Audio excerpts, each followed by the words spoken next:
c'est depuis 1952 que M. Matokeo Romain a pris les responsabilités de cette cité qui venait d'être créée presque à la même date qu'aujourd'hui, le 21 septembre 1949. Alors, je ne voudrais pas faire un long discours, je vais seulement rappeler quelques vertus, quelques qualités que nous avons pu retenir concernant cette personnalité, la personnalité donc de Matokeo Musavuli Romain. Une première qualité que nous avons attribuée à cette personnalité, c'est que c'était un homme intègre, un homme honnête, un homme qui ne voulait pas de la corruption. C'est un homme droit et nous demandons que, par exemple, la jeunesse de Butembo d'aujourd'hui puisse imiter M. Matokeo comme modèle de vie, parce qu'avec cette droiture, avec cette intégrité, nous pensons que la jeunesse peut effectivement nous montrer de quoi elle est capable.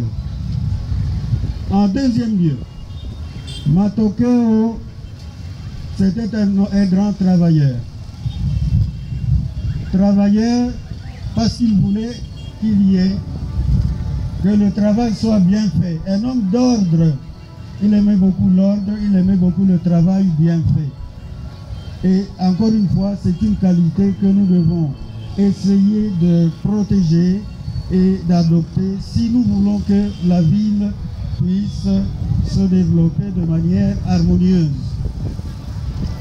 En troisième lieu, nous pouvons dire que la ville, lorsque vous regardez le paysage urbain de Butembo, vous allez constater que Butembo est une ville qui a été conçue dès le départ comme une ville bien ordonnée sur le plan urbanistique. C'est regrettable que l'on puisse constater qu'il existe des constructions anarchiques dans la ville, alors que le lotissement, tous les lotissements prévoyaient des endroits ou des places vertes pour que l'on puisse bien se mouvoir dans cette ville. Matokeo a donc été un grand bâtisseur. C'est lui, ceux qui ont encore la mémoire fraîche, voient encore la structure de la ville avec des cyprès autour de chaque parcelle.